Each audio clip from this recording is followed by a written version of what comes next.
उज्ज्वल Bharat news, देश की प्रखर आवाज। नमस्कार, उज्ज्वल भारत न्यूज में आपका स्वागत है। देश में अर्धसैनिक बलों की संख्या करीब 10 लाख से अधिक है। अर्धसैनिक बलों में देश के कई अलग अलग फोर्स के जवान शामिल होते हैं। इनमें मुख्य रूप सीआरपीएफ और बीएसएफ की ज्यादा चर्चा होती है, लेकिन इसके अलावा आईटीबीपी, सीआईएसएफ, असम राइफल्स और एसएसबी फोर्स के जवान भी इनमें शामिल होते हैं। गुजरात अर्धसैनिक संगठन ने लगभग 2 साल से अपनी मांगों, रैली के कार्यक्रम, धरने के कार्यक्रम, प्रदर्शन के कार्यक्रम और मुख्यमंत्री की गृह मंत्री के साथ बैठक को लेकर सरकार को कई बार अभ्यावेदन दिए हैं, लेकिन गुजरात सरकार के से दूर जाने के समस्या का समाधान नहीं हो पाया है। इसलिए अब हम गुजरात जाने को मजबूर हो गए हैं। अर्धलश्कर का परिवार इस तरह चुनाव में इस सरकार का कड़ा विरोध करेगा और उनके सम्मान के लिए 182 विधानसभा चुनावों में एक उम्मीदवार भी खड़ा करेगा। देश की सीमा की सुरक्षा में बहुत योगदान देने के बावजूद आज पैरा आर्मी की सिपाही नहीं माना जाता। देश के लिए अपने प्राणों की आहुति देने वाले पैरा आर्मी के जवानों को शहीद भी नहीं माना जाता। ऐसे कई विभिन्न मुद्दों के लिए पैरा सेना को सेना के समान सुविधाएं और सम्मान अधिकार नहीं मिल रहा है। एक ही देश के सैनिकों के बीच भारत और पड़ोस के देश की तरह भेदभाव किया जा रहा है। हम अपने सम्मान और सुविधा के लिए जो कुछ भी करेंगे हम करेंगे और अंतिम सांस तक लड़ते रहेंगे और जब तक हमारी मांग नहीं मान ली जाती है तब तक हम लड़ते रहेंगे।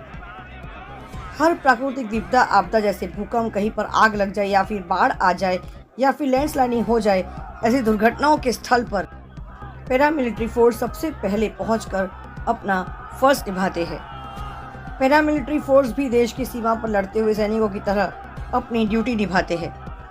तो फिर इस प्रकार का अलगाव क्यों कर रही है सरकार? पैरामिलिट्री और मिलिट्री फोर्स के बीच में ये भेदभाव क्यों? जो सैनिक, चाहे वो पैरामिलिट्री हो चाहे वो मिलिट्री फोर्स हो, जो अपनी जान गंवा देता है, अपने परिवार से एक लंबे अरसे तक दूर रहते हैं, यहाँ तक कि ऐसी जगह उनकी ड्यूटी होती है जहाँ पर वो देश की सीमा के लिए, उनकी सुरक्षा के लिए फर्ज निभाते हुए अपनी जान गंवा देते हैं। कई दिनों तक अपने परिवार वालों से वो फ़ोन पर भी बात नहीं कर सकते। वैसे लोगों पर भी इस प्रकार के अगर सम्मान न दिया जाए तो क्या ये सरकार सही कदम उठा रही है? आइए सुनते हैं पैरामिलिट्री फोर्स के दीपेश पटेल जी क्या कह रहे हैं। चैनल के साथ बने रहिए, लाइक करें, शेयर करें और कमेंट जरूर करें और हाँ, सब्सक्राइब जरूर करिए। धन्यवाद। नमस्कार, जय हिंद, जय भारत। હું Patel Dipesh, Gujarat x paramilitary association Gujarat president. આજે ગુજરાત માટે અને ખાસ અમારા અર્ધલશ્કર માટે બહુ દુઃખની વાત છે કે અમારા વચ્ચેથી અમારા પરિવારના સદસ્ય મોડુભાઈ સાહેબ શહીદ થઈ ગયા છે। એમને શ્રદ્ધાંજલિ આપવા માટે જે અમારા પેરામિલિટરીના બીએસએફના અધિકારી સાહેબ, ઇન્સ્પેક્ટર સાહેબ તેમજ ગાર્ડ પણ આવ્યું, તેમજ અમારા દાહોદ જિલ્લાના ઘણા બધા નિવૃત્ત જવાનો આજે એમના અંતિમ યાત્રામાં શ્રદ્ધાંજલિ અર્પણ કરવા, જે સૈનિક તરીકે જે શ્રદ્ધાંજલિ અર્પણ કરવાની હોય એ રીતે સલામી આપીને, ગાર્ડ ઓફ ઓનર આપીને અહીંયા આગળ અમે ઉપસ્થિત હતા। અમારી વચ્ચે આજે બહુ જ દુઃખની ઘટના છે। આજે એમના પરિવાર સાથે સાંત્વના આપવા માટે અમે આવ્યા છીએ। એમના પરિવારને અમે આજે કહીએ છીએ કે તમે એકલા નથી। આજે ગુજરાત એક્સ પેરામિલિટરી ગુજરાતમાં 4.5 લાખ પરિવાર, મોટો પરિવાર છે। અમારા અર્ધલશ્કરના સરકારને પણ અમે વિનંતી કરીએ છીએ કે અમારા આવા પરિવારો જે ઘણા બધા શહીદ થતા હોય છે એમની વાત સાંભળવાવાળું કોઈ નથી। ઘણી બહેનોના પેન્શનના પ્રોબ્લેમ હોય છે। જ્યારે સાહેબ અમારા શહીદ થઈ જાય તો એમના મેડમનું પેન્શન હોય એ પ્રશ્ન જો પ્રોપર અમારું અર્ધ સૈનિક કલ્યાણ બોર્ડની સ્થાપના થાય તો આ બધા અમારા જેને દેશ માટે બલિદાન આપ્યું છે, જેમને પોતાનું જીવન। आइए दीपेश पटेल जी की बात अब सुनते हैं। जो व्यक्ति वीर गति को प्राप्त हुए हैं उनकी परिवार वाले इस मुद्दे को लेकर क्या कह रहे हैं? भाई બે વાર થઈ ગયો અને અમારા કશી ફોન છે નહીં અને અમારા હું આ આધાર આધારથી જીવીએ. કોઈ આધાર નહીં અમારો, કોઈ આધાર નહીં. કોઈ આધાર નહીં.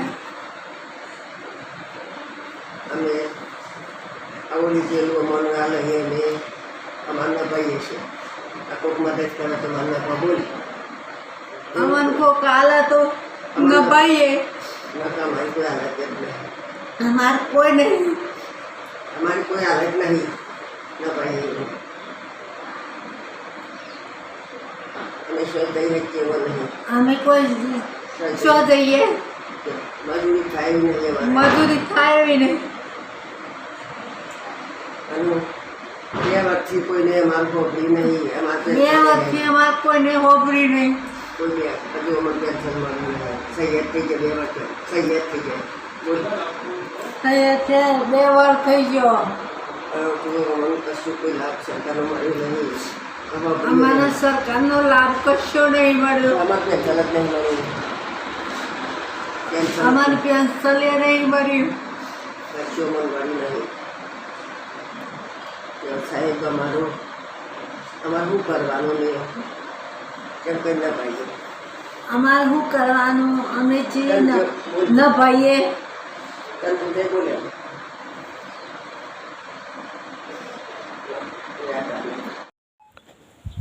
જય હિન્દ જય ભારત. હું મસાર વીરાભાઈ, દાહોદ જિલ્લા પ્રમુખ ને અમે ગામડે ગામડે ફરી રહેલા છે ને આપણે એક વિધવા બેન છે એમના ઘરે આવેલા છે. તો એ બેનને અમે પૂછવામાં આવી રહ્યું છે. હા બેન, તમને કોઈ લાભ મળ્યો હોય આપણે? ના સાહેબ, નથી મળ્યો મને. ને મારો છોકરો હતો ને શહીદ થઈ ગયેલો છે, એમને માટે મને કશું મળ્યું નથી. અને મારા નાના નાના છોકરા કઈ રીતે મારે પાળવાનો, તો મારે જુગે ને 5 વર્ષથી મને પૈસા મળ્યા નથી, એટલે હું માંગી રહી છું. પેન્શન નથી મળી તમને 5 વર્ષથી? પેન્શન કઈ મળ્યું થી 5 વર્ષ સુધી. હા, એટલે હું કઈ રીતે મારે આગું એંડાડવાનું, કઈ ઘરનું ઠકાણું ન મળે, મારે છોરાને ખાવા પીવાનું, જવા આવવાનું, વ્યવહાર સાચવવાનું કંઈ મને મળતું નથી. આ બેનનો ઝૂંપડામાં રહે છે ને આ બેનનો કોઈ પૈસા મળ્યા નથી. સરકારે કોઈ પૈસા આપ્યા નથી. 5 વર્ષથી એમનું પેન્શન બંધ થઈને આ નાના નાના છોકરા એમનો કોઈ લાભ મળ્યો નથી ને કઈ રીતે પાળે. હા ભાઈ, આપણે તમે? હા, હું એમના કાકા જ છું. હા, એ મારા ભત્રીજા હતા. હા, એ શહીદ થઈ ગયા. હા, ત્યાં આજ સુધી હજી કોઈ પેન્શન મળ્યું નથી એમને. હા. કેટલા વર્ષ છે એમના? 5 વર્ષ થઈ 5 વર્ષ છે. હા. આ રીતે આપણે ગુજરાતમાં સરકાર હે એવી આપણે કોઈ ભાઈ એમનો કોઈ લાભ મળ્યો નથી ને કોઈ આપણે સહી થઈ ગયેલા. આઈટીબીમાં ભાઈ હતા, એમનો પરિવાર છે, પણ આ ઝૂંપડું છે, આ જુઓ તમે, આખા ડોંગરામાં રહી રહેલા આ લોકો. તો આ લોકોને કંઈ સહિતનો કોઈ દરજ્જો મળ્યો નથી કે કશું નથી. તો આપણે આગળમાં આપણે મોકલવાનું છે ભાઈ. આ આપણે જોઈ રહ્યા છે તમે, આ વિડીયોમાં જુઓ તમે કે આ ઝૂંપડું બનાવેલું છે, આ પહાડીમાં રહે છે ને આ આપણે જે આપણે શહીદ થયેલા એમની માં છે હા સામે, તો એમનો કોઈ પુરાવો મળ્યો નથી, પૈસા મળ્યા નથી, કશું નહીં. 5 વર્ષથી એનું પેન્શન બંધ કરી દીધું સરકારે. તો આ બેનને પેન્શન મળવા જોઈએ. તો આપણે આવી રીતે બધાનો હક લડવા માટે તૈયાર છીએ. તો આ તમે જોઈ રહ્યા છો, બરાબર ને? આવી રીતે આ લોકો આ ડોંગરામાં રહી રહ્યા હતા. આપણે ગરીબ માણસો માટે, આદિવાસી છે, એમનો પેન્શન મળે એટલા માટે આપણે તાત્કાલિકમાં આપણે સરકારને એનો નિર્ણય લેવો પડે. જય હિન્દ જય ભારત. તે 12 વર્ષ નોકરી કરી અને શહીદ થયા અને 13 વર્ષ થયા અને એમની 2 છોકરીઓ છે, તો એમને કંઈ મળતું નથી. અને 2020થી પેન્શન ઓછું થઈ ગયું છે અને છોકરીઓને કંઈ મળતું નથી. 1 જ વાર મળેલા છે 51,000 અને 1 લાખ રૂપિયા મળે છે, એ પણ નથી મહિના મળતા. મેડિકલ નથી મળતું અને મતલબ મારે પેન્શન સિવાય કંઈ મળતું નથી. પેન્શન પણ ઓછું મળે છે. नमस्कार, दीपेश पटेल जी, आपका बहुत बहुत स्वागत है हमारे इस उज्जवल भारत न्यूज चैनल में। सर्वप्रथम आपको धनतेरस की बहुत बहुत बधाई। आपको भी मैडम, सभी हमारे जितने भी आज देश के आईना है वो आप लोग ही है मैडम। सभी को हमारे गुजरात अर्धलश्कर परिवार की तरफ से दिवाली की, धनतेरस की और नए साल की भी खूब खूब बधाई हो मैडम। दीपेश जी, जिस प्रकार से आंदोलन आगे बढ़ रहा है, आप क्या कहना चाहते हैं सरकार के द्वारा, सरकार को हमारे द्वारा आप क्या कहना चाहते हो? आपकी क्या मांग है पैरामिलिट्री फोर्स के लिए? मैडम आज अभी तो क्या है, हमारा जो मांग है वो घिसी पिटी हो रखी है। सालों से एक ही मांग है कि देश का जवान जो सरहद पे ड्यूटी करता है उसको भी आर्मी जैसे सम्मान मिलना चाहिए। और गुजरात गवर्नमेंट जो अपनी मॉडल की बात कर रहा है, पूरे हमारे माननीय प्रधानमंत्री श्री नरेंद्र मोदी साहब दिवाली हो, होली हो, कोई भी त्योहार हमारे बीच में मनाते हैं, तो भली भांति जानते हैं। अभी पता नहीं चल रहा है हमारे को भी, हमने आंदोलन के यानी कुंभकर्ण की नींद में जो उस टाइम कुंभकर्ण सोया था, हम जो इतिहास में राम जी का बात सुना है, तो उनको जगाने के लिए ढोल नगार तो हमने भी हमारी तरफ से प्रयास किया, वो भी डिसिप्लिन में रह के कम से कम 10-15 रैलियां किया है, गांधीनगर में धरना प्रदर्शन भी किया, अनुशासन शिस्त में रह के, खाली उनको नोटिस कराने के लिए कि हम भी देश की सरहद की सीमा की सुरक्षा करते हैं। तो हमारे को आर्मी की तरह मान सम्मान सुविधा गुजरात स्टेट में, जैसे हरियाणा स्टेट ने, एक हरियाणा स्टेट जो छोटा सा है वहां भी बीजेपी सरकार है, सरकार भी इनकी है, तो अगर वहां देते हैं तो गुजरात में देने में इनको क्या दिक्कत है? हमने खूब प्रयास किया। खास हमारे को ज्यादा, जब हम दिल्ली गए अभी, हमारी इतना हमने सोचा कि हमारे गृह मंत्री भी अमित शाह साहब है और खास करके गुजरात से है, तो उनको बातचीत करते हैं। तो हम यहाँ से डेलीगेशन टीम गई थी गुजरात अर्धलश्कर परिवार की, और सोचा कि लेकिन हमारे को दुख भी हुआ मैडम कि वहां मिलने तक हमारे को, एक जवान को मिलने के लिए भी वहां का जो एक कर्मचारी था जो रिसेप्शन पे, उसने हमारे को 2 शब्द यूज किया और वो एकदम हमारे दिल पे ठेस पहुंची है कि बोला इलेक्टेड और सिलेक्टेड, यानी जो बड़े बड़े अधिकारी जो सिलेक्ट होते हैं, परीक्षा देते हैं, उनका मान सम्मान है, और बाकी जो इलेक्शन में लड़ता है उसका है, बाकी आप लोग बोला कोई गिनती में नहीं हो, आप लोगों को जवान नहीं। तो यानी ऐसी बात सुन के इतना वो हो रहा था कि समझ लो नीचे जमीन हमारे पैरों से खिसक गई है कि एक जवान देश की सीमा पर सुरक्षा करता है, अपनी जान न्यौछावर कर देता है। तो ऐसे जवानों के साथ एक मिलने के लिए हमने बोला कोई अधिकारी से मिला दो, हमारी समस्या खाली बताना। फिर भी हम दिल्ली गए अपने खर्चे से, और जवान का कितना मैडम आपको पता है कि कितना तनख्वाह होता है, कितना पेंशन, छोटे से पेंशन में गुजारा करता है। वहां धक्के खाए, पैदल गए, बहुत परेशानी मैडम। उसके बाद वहां से आके फिर सोचा चलो हम सचिवालय में जाएंगे, और सचिवालय में जो हमारे को हमने कार्यक्रम किया था तो उन्होंने बोला था कि आपके लिए सरकार पॉजिटिव है, सकारात्मक है, आपके लिए कुछ ना कुछ करेगी। तो हम कल पूरा दिन सुबह से दिल्ली से सुबह पहुंचे, और पहुंचते फिर अपना वही दिनचर्या कि वहां पर चले गए विधानसभा में, गृह मंत्री के पीएस मिशन साहब है उनसे मिले, उन्होंने बोला हमने साइन कर दिया। फिर संयुक्त सचिव जो सचिवालय के है परिमल शाह साहब के पास पहुंचे, उन्होंने हमारे को बोला 7 बजे आपको हम बताएंगे। तो हम सुबह से मैडम एकदम कोई किसी भी तरह का आवाज अशांति में बैठे पूरे दिन सचिवालय में। लास्ट में उन्होंने बताया कि आपका तो अभी कमेटी बनेगा, ये बनेगा, सरकार आपके लिए पॉजिटिव है, अभी आपका कुछ होने वाला नहीं है, हम करेंगे लेकिन अभी पक्का नहीं है। तो ये नहीं मैडम, हमारे को बड़ा दुख पहुंचा कि इतना हमने डिसिप्लिन में, अनुशासन में रह के सरकार को जगाया कि हम भी पैरामिलिट्री फोर्स, बीएसएफ, सीआरपीएफ, मंत्री की सुरक्षा हम करते हैं। आज अमित शाह साहब हो या हमारे माननीय प्रधानमंत्री श्री नरेंद्र मोदी साहब, उनके वहां भी सुरक्षा हमारे पैरामिलिट्री करते। तो एनएसजी, एसपीजी कमांडो, एनडीआरएफ, चुनाव अभी होगा तब भी पैरामिलिट्री का बहुत अहम रोल होता है। दंगा फसाद होता है, आंदोलन कोई होता है, सभी जगह नक्सलवादी प्रभावित छत्तीसगढ़ एरिया में, तो इन शॉर्ट बोले तो शांति के समय में देश का शांति सलामती बनी रहे, देश का हर नागरिक आराम से चैन की नींद सो पाए, उसके लिए हमारे पैरामिलिट्री के जवान दिन रात अपनी सेवा दे रहे। और आर्मी का यूएन संयुक्त राष्ट्र का नियम, जैसे पिछली बार हमने मैडम आपसे बताया था कि उनका वो नियम है कि वो बॉर्डर पे डिप्लॉयड नहीं हो सकते, और मानव अधिकार के रूल के कारण वो पब्लिक के बीच में भी डिप्लॉयड नहीं होते। हम उनका सम्मान करते, वो भी हमारे भाई है, सुरक्षा कर्मी है एक तरह देखा जाए तो। लेकिन अगर उनको जो मिल रहा है, थल सेना जो है, खास हम नेवी एयरफोर्स की बात नहीं कर रहे, जो ग्राउंड पे थल सेना काम कर रहा है, आर्मी एलओसी पर ही काम करती है, वहां भी हम उनके साथ होते और लड़ाई का माहौल होता है मैडम, तो क्या हम पीछे हो जाते हैं? नहीं, वहां की पूरी experience makes man perfect man. तो हमें वहां का अनुभव है, सामने काउंटर जो अपना पाकिस्तानी देश है, बांग्लादेश देश, चीन है, वहां पर जमीनी हालत क्या है, वहां पर कैसे वहां अटैक कर सकते हैं, वहां कितनी नफरी है क्या नहीं, वो पूरा पैरामिलिट्री को पता है। तो लड़ाई के माहौल में भी उनके साथ कंधे से कंधा मिलाकर उनके साथ लड़ाई लड़ती है। तो ऐसे हमारे वीर, और खास करके मैडम हमारा परिवार कल्याण बोर्ड नहीं होने के कारण हम दिल्ली गए थे। 5 साल से एक बुढ़ी औरत जिसने अपना बेटा गुमा दिया है देश के लिए, तो ऐसी और जो बुढ़ी माँ थी उनका 5 साल से पेंशन बंद था।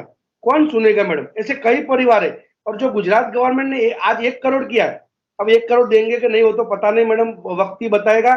लेकिन पहले मैं आपको ये माध्यम से, आपके चैनल के माध्यम से बताना चाहूंगा कि भारत के नागरिकों कि जो 1 लाख रुपया गवर्नमेंट ने जो घोषित किया था पिछला, ऐसे कई परिवार है उनको नहीं मिला। तो हम सरकार को बार बार बोल रहे हैं कि आपको हम दोषी नहीं मान रहे, हमारे साथ कोई आपकी सरकार ने कि ये सरकार ने नहीं किया, कई सालों से चल रहा है।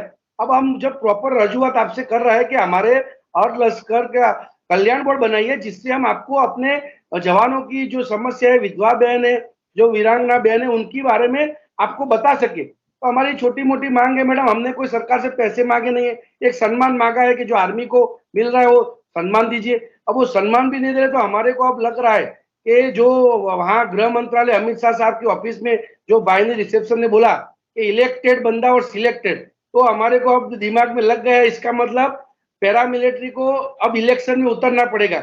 हमारे को राजकारण आता नहीं मैडम, राजनीति से हमारे कहीं दूर दूर तक हमारे कोई परिवार का नहीं है। हमने खाली बंदूक लिया है देश की सेवा के लिए, बस बॉर्डर पे सुरक्षा का वही हमारा काम है।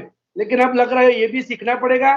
जैसे महाभारत में 6 पांडव थे, उस टाइम तो कर्ण सामने था कौरवों के साथ, लेकिन आज हमारे आपको गिना रहा हूं BSF, CRPF, CISF, SSB, ITBP, Assam rifle, ये 6 के 6 पांडव है, आज एक साथ है।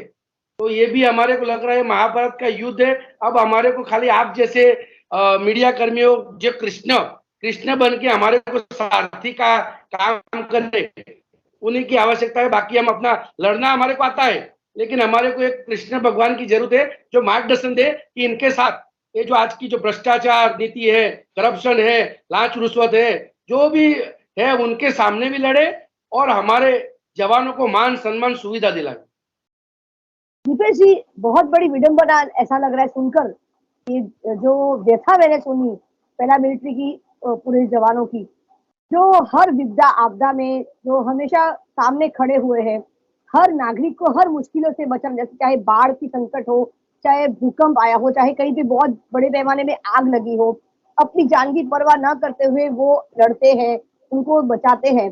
लेकिन आज विडंबना देखो कि क्या दुविधा आ गई है कि उनके लिए कोई नहीं खड़ा, और सिलेक्टेड और इलेक्टेड ये 2 शब्द एक कांटे की तरह चुभने लगा है आज।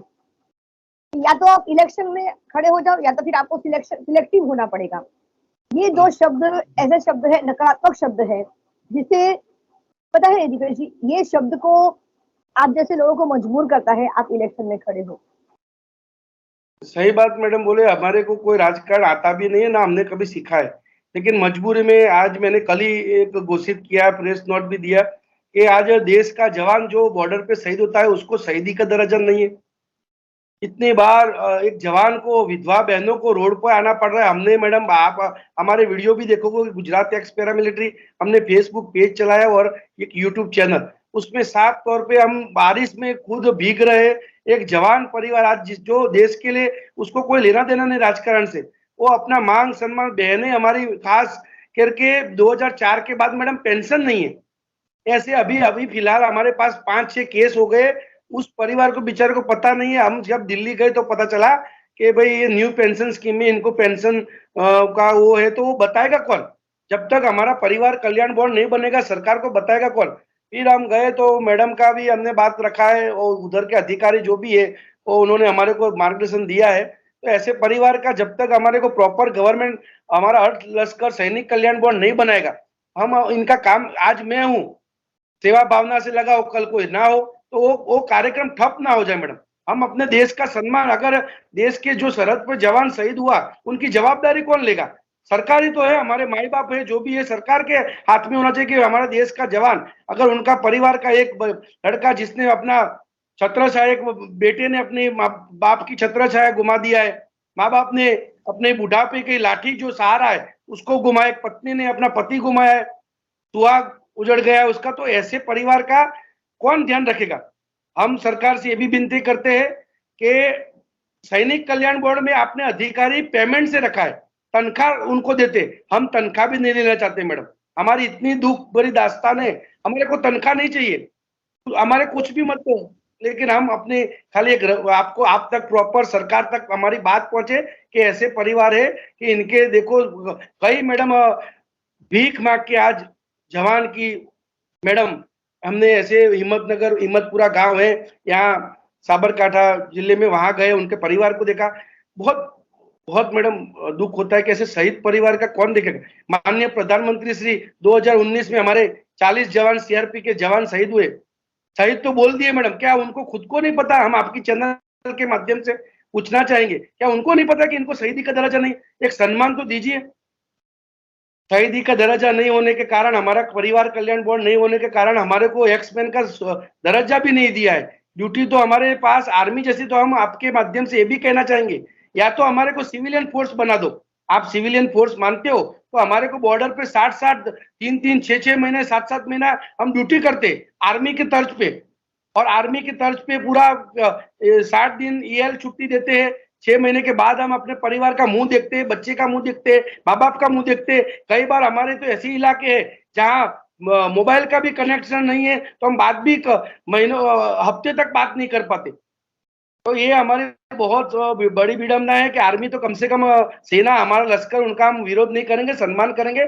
उनके अधिकारी जबकि हमारा विरोध करते हैं कि पैरा मिलिट्री को आर्मी की तरह नहीं मिलना चाहिए, उन्होंने मंत्री श्री के सामने भी बोला। तो ये भी कई बार ऐसे लगता है कि अपने ही जो आर्मी के अधिकारी जो बने हुए, ये भी हमारे साथ ऐसे जैसे पाकिस्तानी व्यवहार। हम पाकिस्तानी तो नहीं है मैडम, हम हिंदुस्तान की सीमा की सुरक्षा करने वाले एक बहादुर जवान है। अब जवानों के साथ भी मैडम ऐसे सरकार जो भेदभाव की नीति अपना रहे, उसको दूर करने की हमारी खाली मांग है, सम्मान सुविधा मांग रहे मैडम। हमारा कोई बड़ा वो है नहीं इनके सरकार के साथ। अभी फिलहाल जो स्तर चल रहा है, अभी जब आप गए, अभी फिलहाल जो माहौल चल रहा है, उससे आपको क्या लग रहा है, किस प्रकार का माहौल, और आने वाले समय में सरकार की क्या नीति रहेगी आप लोगों के प्रति, क्या आपको लग रहा है? हम मैडम क्या है, पहले ही बोल दिया कि हम राजकारणी आदमी नहीं है। सरकार क्या सोचेगी, दूसरी पार्टी क्या सोचेगी, हम यहाँ किसी पार्टी के बारे में भी कई बार हमने बोला कि हमारे कोई लेना देना नहीं। इसलिए मैंने कल आपने देखा होगा कि हम पैरा मिलिट्री के अर्धलश्कर जवान 182 सीट पे उम्मीदवारी करेंगे, ये भी हमने घोषित कर दिया है। और जवान है, जवान चाहे कैसे भी हो, अड़चने आएगी, गिरेगा, जो बोलते हैं निष्फलता सफलता की चाबी है। एक टाइम आज की जो सरकार की, उनकी भी 2 सीट थी, तो उन्होंने अपना अगर सरकार बनाएगा तो हम भी सोच रहे हैं कि अगर हमें सीखना पड़ेगा, सरकार हमारी बात नहीं मान रही, क्योंकि उनके दिमाग में क्या चल रहा है। लोग बोलते हैं कि राजनीति बहुत गंदी चीज है, हम तो राजनीति वाले बंदे नहीं है, तो अब उनके दिमाग में क्या है पता नहीं। हम तो सीधे साधे आदमी है, हमारा कोई राजनीति से मतलब नहीं। लेकिन जो बोलते हैं ना कि अभी हमारे को नहीं भी पढ़ना है, लेकिन इतनी हमारे वेदना है हमारे शहीद परिवारों की, वो देखते हुए लग रहा है कि ये कुछ नहीं है, सब एक साथ जुड़ो। आज गुजरात में 4.5 लाख का परिवार है, तो कहीं ना कहीं से शुरुआत करनी पड़ेगी। और हमारी सरकार बात नहीं मान रही, हम तो यही मानेंगे कि जल्द से जल्द दिवाली आ रही है। हमने सोचा कि दिवाली क्या, जैसे माननीय प्रधानमंत्री से हमारे कैंप में आते, सभी को रसगुल्ला मिठाइयाँ बांटते, तो आज हमारा ये दिवाली बोल रहे हैं ना मैडम, बहुत दुख हो रही है, हमारी दिवाली खराब कर दी सभी पैरामिलिट्री गुजरात के जवानों की दिवाली। अब क्या दिवाली मनाए मैडम, दुख के साथ उन्होंने बोल दिया कि अब नहीं होगा। इतने दिन से बोल रहे, कर रहे सरकार आपके संवेदन बोल रहे शब्द, संवेदन कहाँ है मैडम? संवेदन होते तो कुछ ना कुछ सॉल्यूशन आता।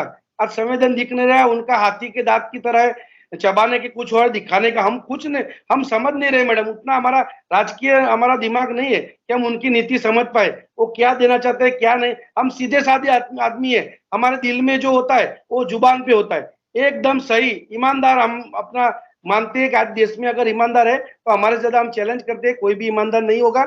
लेकिन आज बहुत बड़ी दुख है मैडम कि सरकार भी हमारी बातें, विपक्ष को भी हम बहुत बार बता दिया है, सभी ने यही बोला है कि कोई पार्टी, कोई नागरिक विरोध नहीं कर रहा है कि ये पैरामिलिट्री के जवानों को ये सुविधा नहीं मिलना चाहिए। फिर सरकार क्यों नहीं दे रही है, ये बड़ा एक दुविधा का क्वेश्चन है, सवाल है। दीपेश जी, बहुत दुख के साथ मुझे ये कहना पड़ रहा है कि आप लोगों की बात सुनने तक तो किसी के पास फुर्सत या किसी के पास समय नहीं है। इतना बड़ा एक ग्रुप है, 4.5 लाख से भी ज्यादा बड़ा परिवार है, उसके बावजूद भी जो देश की सीमा के सुरक्षा के लिए, देश के नागरिक की सुरक्षा के लिए दिन रात एक कर देते हैं अपनी जान की परवाह किए बिना, लेकिन उनके प्रति सरकार की इस प्रकार की नीति क्यों है? मेरा प्रश्न सरकार से यही होगा कि जो देश की सीमा की सुरक्षा के लिए काम करते हैं, अपनी जान पर खेल कर, अपने परिवार से दूर रहकर, सब कुछ खोकर सिर्फ देश की सीमा के सुरक्षा के लिए लग जाते हैं, लेकिन उनके प्रति इस प्रकार की अलगावपन क्यों उनसे अलग हुआ जा रहा है सरकार? क्यों सरकार उनसे अलग हो रही है? क्यों सरकार उनको अलग करने की कोशिश कर रही है? सरकार उनकी तरफ देख क्यों नहीं रही है? ये बहुत बड़ी विडंबना है। आज दुख के साथ कहना पड़ रहा है कि सरकार आप लोगों का क्यों नहीं सुन पा रही है, या फिर उनके पास कान होते हुए भी उन तक वो आपकी आवाज नहीं पहुंच रही है।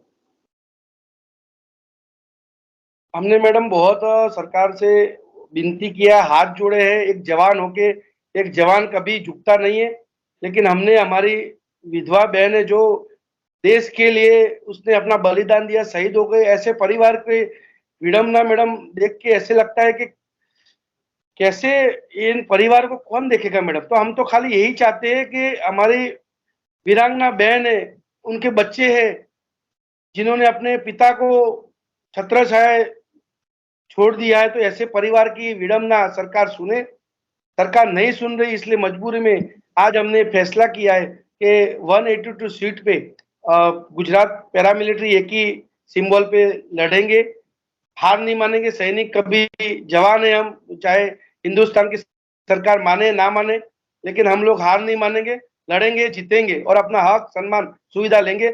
हमने बहुत मैडम, आप हमारे जितने भी वीडियो देखोगे, हमने हाथ पैर जोड़े, पैर तक हमने उनके जोड़े कि जवान झुकता नहीं, लेकिन एक चीज के लिए झुका है, अपने देश के शहीद परिवारों की दुख तकलीफ देखते हुए हमने आज की जो अंग्रेज नीति वाली सरकारी बोलेंगे शब्द हमारे लिए इतना अब ना ऐसे हो रखा है माहौल के नहीं बोलना चाहते, फिर भी हमारा मुंह नहीं रुक रहा है। क्या बोले जब सरकार को 1.5 साल से आप मैडम, मैंने गुजरात का हर 33 डिस्ट्रिक्ट का खुद अपनी गाड़ी से घुमा हूं, सभी के पास गया, सभी के परिवार को देखा है कि पैरामिलिट्री का हालत बहुत दयनीय है।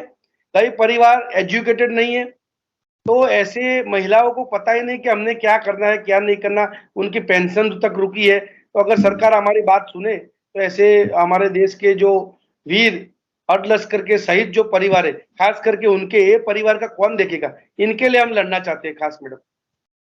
आपको बहुत बहुत ऑल द बेस्ट कहूंगी कि जो हक मिन्नतों के बाद नहीं मिलता है, वहां पे लड़ना बहुत जरूरी होता है, और हक के लिए लड़ना कभी गलत नहीं हो सकता। अपने हक के लिए लड़ना बेहद जरूरी है, महत्वपूर्ण, क्योंकि आपके साथ 4.5 लाख परिवारों की सवाल है। आप अकेले के लिए, खुद के लिए नहीं लड़ रहे हो, आप 4.5 लाख परिवार जो है, अर्धलश्कर, पैरामिलिट्री फोर्स, उन सब के लिए लड़ रहे हो आप। तो आपको बहुत बहुत शुभकामनाएं, और मैं चाहती हूँ कि आपको अपना हक मिले, और मैं अपने चैनल के माध्यम से सरकार तक इस बात को पहुंचाने का पूरा प्रयास करूंगी। आपका समय, आपने हमें समय दिया, इसके लिए बहुत बहुत धन्यवाद रितेश जी।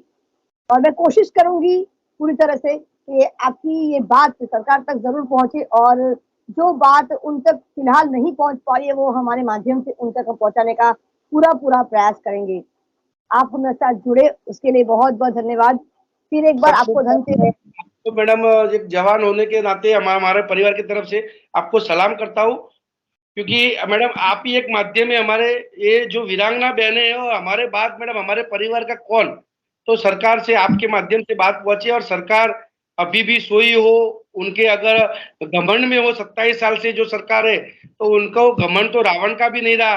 किसी न किसी अवतार पे राम जन्म लेता है, और भगवान है, सभी में सद्बुद्धि देता है कुछ ना कुछ। तो भगवान इस गवर्नमेंट को कुछ ना कुछ भगवान उनके सद्बुद्धि दे, और इस जवानों की विडंबना, जो दुख तकलीफ है, उनको सुने और जवानों का समस्या दूर करे। हम यही आज ये आपके चैनल के माध्यम से कहना चाहते हैं। जय हिंद, जय भारत। जय भारत। फिर एक बार मुलाकात होगी। धन्यवाद।